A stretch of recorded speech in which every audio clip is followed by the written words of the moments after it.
읽어주는 아침 묵상 말씀입니다.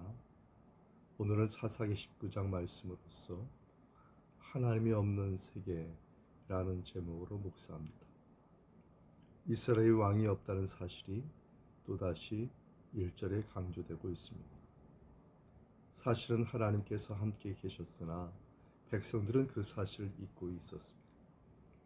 우리도 하나님께서 우리의 왕이란 사실을 잊고 살지 않습니까?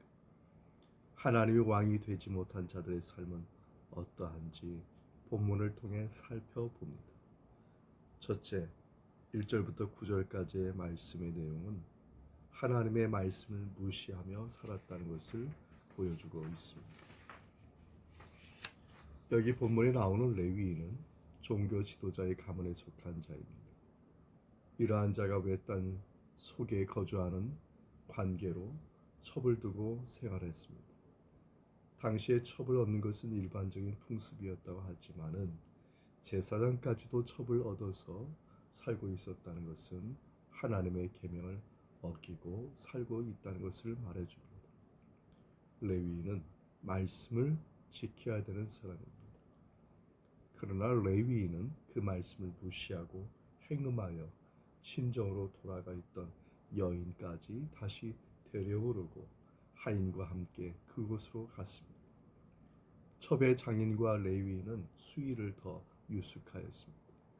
그러나 문제는 레위인도 첩도 첩의 장인도 모두가 하나님 앞에서 잘못을 뉘우치거나 고백한다는 말 한마디가 없었다는 데 있습니다. 세 사람 모두 자기들이 원하는 대로 문제를 해결하려고 했습니다. 우리는 잘못을 그대로 덮은 채 문제만 해결되면 그만이라고 생각하지는 않습니까? 하나님의 말씀을 무시하고 자기 욕구를 충족시키려고 하지는 않습니까? 하나님이 정말 우리의 왕이십니까? 그렇다면 이기적인 생각을 버리십시오. 우리는 하나님의 뜻을 누리기 위해서 육체적으로도 절제하고 언행을 삼가 절제해야 할 것입니다.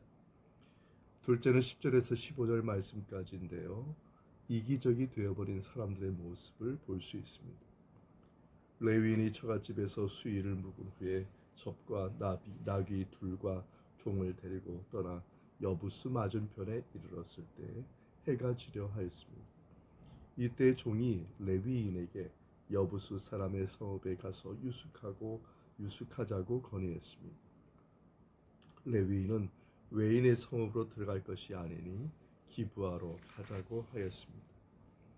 그리고 조금 후에 레위인은 종에게 기브아나 라마 중에서 한 곳에 유숙하자고 하고 가다 보니 베냐민 지파에 속한 기브아에 와서 해가 졌습니다.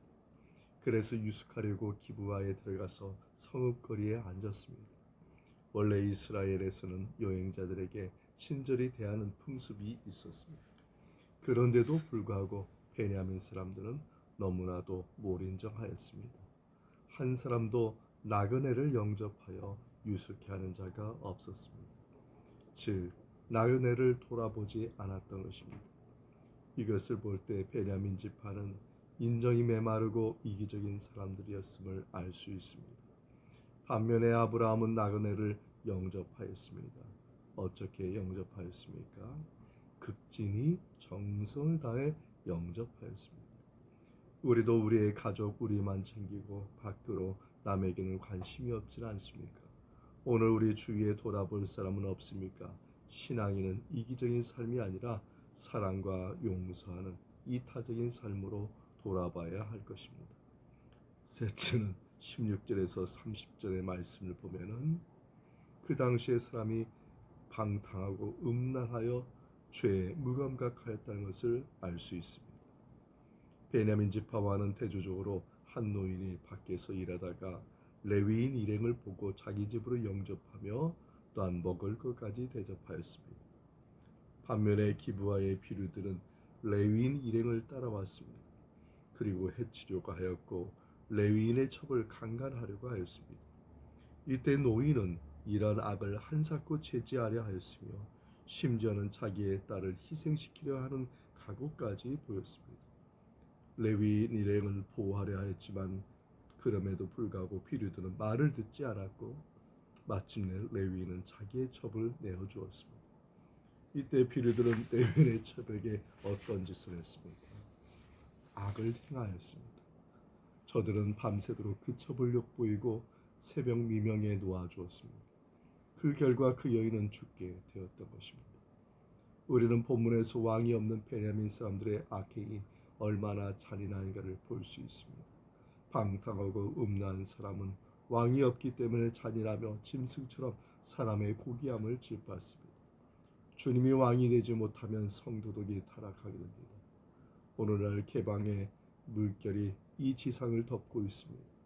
그래서 온갖 성적인 문란 행위가 자행되고 있고 심지어는 죄에 대해서도 무감각하며 살고 있는 것을 볼 수 있습니다.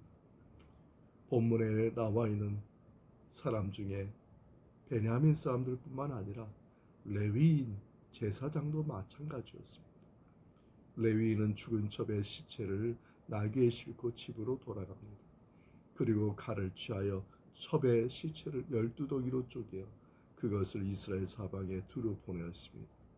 당시는 왕이나 중앙 통치기구가 없었으므로 그는 전 이스라엘의 기브와 민족의 그 거민의 죄악상을 고발하려고 했던 것입니다. 이처럼 그는 다른 사람의 죄에 대해서는 심각하게 생각하였지만 자기 자신에 대해서는 무감각하여 죄를 짓고 있었습니다. 사랑하는 성도 여러분, 왕이신 주님 예수 그리스도를 마음에 모시고 우리 가정과 우리의 자녀와 우리의 삶에 모시고 사시기 바랍니다. 그래서 마귀 사탄의 악한 영들의 모든 역사들을 예수 그리스도의 이름으로 물리쳐 주시고 그리고 주님과 함께 참된 평안을 누리는 삶이 되기를 바랍니다. 오늘도 주님과 함께 동행하시고 주님과 함께 걸어가시고 주님과 함께 앉으시며 일어서시며 주님과 함께 아버지 하나님과 동행하는 삶 되시는 우리 모두 다 되기를 주님의 이름으로 축원드립니다. 아멘. 이 말씀의 은총이 우리 모두에게 함께하기 바랍니다. 아멘.